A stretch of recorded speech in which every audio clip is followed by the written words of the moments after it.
I've heard of this before, but black people seem to really struggle with this one.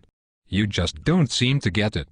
You would rather fight against each other, instead of your enemies.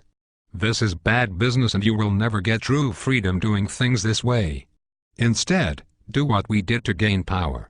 We divided and conquered entire countries based on their differences, while holding true to our similarities. I am white. There is no changing that. My God-born tendency is to preserve my own. Nothing is racist about that. It is just common sense. You people are the stupid ones, going around trying to love everybody, but yourselves. We kicked your asses here in America for over 400 years, and you still go around talking about Jesus loves everyone. While you've been doing all that praying and jumping around, we have been buying up the world and making laws you have to abide by. No offense, but everyone else has unity but you. I mean, look at the business in your neighborhoods. The people that control it don't even look like you. In fact, everyone who comes to this country sets up a business in the black community. The Koreans, the Indians, the Chinese. The list goes on and on. Aren't you tired of letting these other people supply all of your food, nails, and weaves? The one thing they have that you don't is unity. Number 2. Once you get unity, you are going to need to get organized. When we took over the world, we had a plan in place. A goal. Since we whites make up a small percentage of the global population, we knew the only way for us to exist was to enslave non-white people. This was our global plan for white supremacy. But we didn't stop there. We organized a military force behind our goal and executed it to perfection.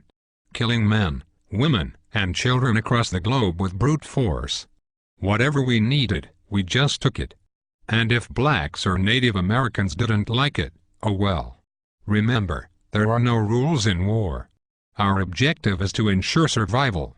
But you black people seem to think your economic hardships, social injustices, and high arrest rates just happened by chance alone.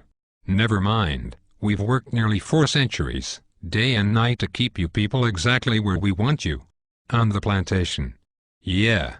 It's true. Let me tell you a little secret. Most white people are not going to tell you this. It's an old family secret we have kept pretty quiet about. And for good reason. You see, all that free labor my white ancestors got from your black ancestors, translated into a lot of money. In fact, the black slave trade was the greatest wealth-building tool in human history. With free labor we were able to finance the Industrial Revolution. Well, all of that money pretty much stayed in the vast majority of white families. And with all due respect, whites intend to keep it that way. You see, Dr. Martin Luther King was pretty good at integrating lunch counters and toilets. However, he didn't do so well at integrating bank accounts. So you blacks were shafted out of the money that was due to you in exchange for a good job and education. But it was us whites who owned most of the jobs. Which brings me to my point. It's just another plantation. I say all of that to say, being organized is more than alignment, it is knowing the traps we have laid out for you. And then moving around them. Everybody knows but you blacks. That education will only keep you enslaved. It will only produce what it has already produced. A bunch of dressed-up plantation workers perfectly content, working and serving under another man's vision. You don't really think we are going to teach you to build a nation for yourselves, do you? If you were really educated you would be able to solve your own problems. Problems like gang violence, poor economics and underrepresentation. Instead, you will continue to pass the notion of getting a good job down to your children. This will brainwash them to be just like you. And the cycle will repeat for generations. While we whites continue to run things at the top, your grandchildren will be celebrating the first black Catholic Pope. I know this has been long, so let's move to number 3. The third way to gain black power is the most important of all. It is this way because it deals more with your psychology than your conscious mind. When we took over the world we decided to use the most dangerous weapon of all to subjugate the darker peoples of the planet. We used a combination of white supremacy and religion to mind-fuck these people into complete submission. If a robber breaks into your house, rapes your family, kills your mother and father, then tells you that in order to go to heaven, you have to worship as God.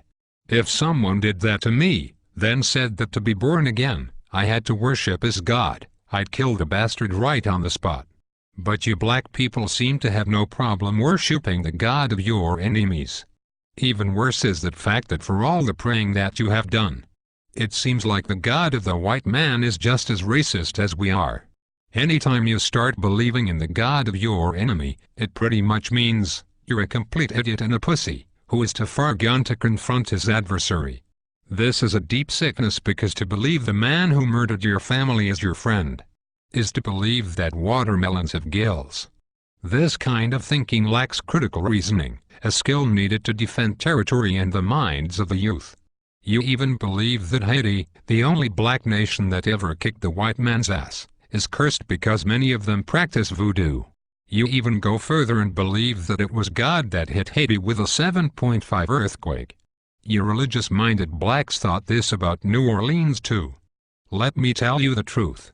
We gave you this God because we knew by worshipping a white God you would subconsciously be worshipping us. That was a part of our plan, and it worked like a charm on the early slave plantations. We whites decided to perfect it, and have taken our gods all over the world to dark people.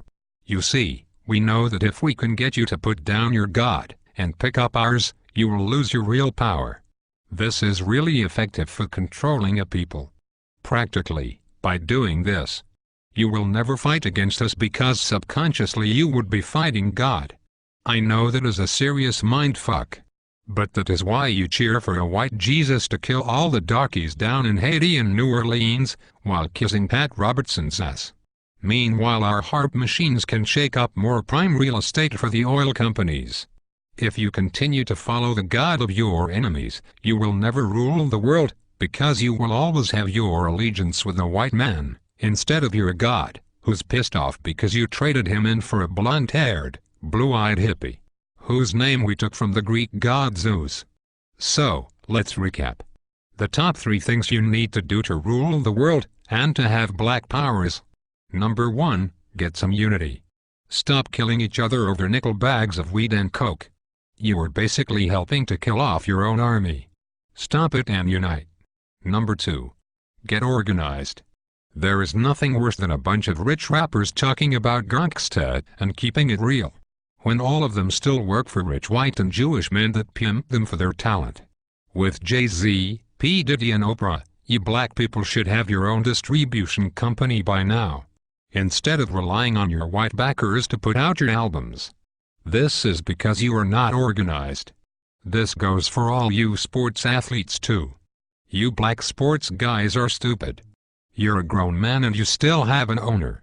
Stop being a slave and wake up. When you die, all you will have to pass on to your children is a championship ring. When I die, I will have at least 2 islands and a few manufacturing companies to extend my legacy. For you sports guys, no one will remember you, and the money you blew on trying to floss will be right back into our hands.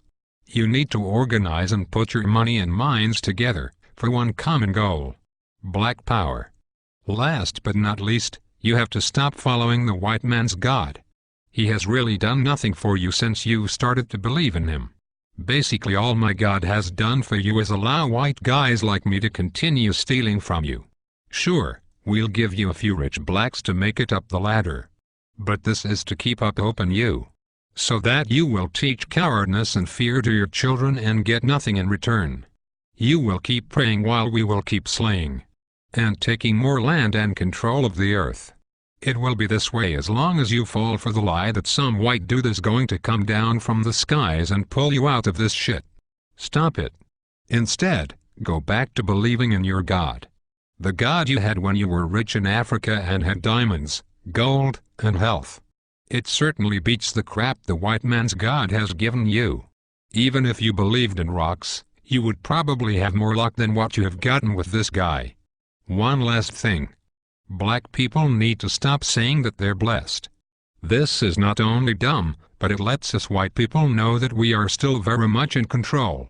If I steal you from your home and throw you into a cardboard box, have you work for 400 years on a plantation, just because I give you a pillow, doesn't mean that you are blessed. It just means that I gave you a fucking pillow. If a guy cuts off your hand, and then turns around and gives you a bandage, it don't mean anyone blessed you. He just needs his slave to be able to work the next day. So you are not blessed just because the white man gives you a doggy treat. It simply means you are fucked. So given all the crap you blacks have dealt with here in America, and abroad, a new car or money for the light bill are just tools we white folks who are trying to run a plantation do to keep up the morale. So, if going from Africa, a land of milk and honey, diamonds and resources,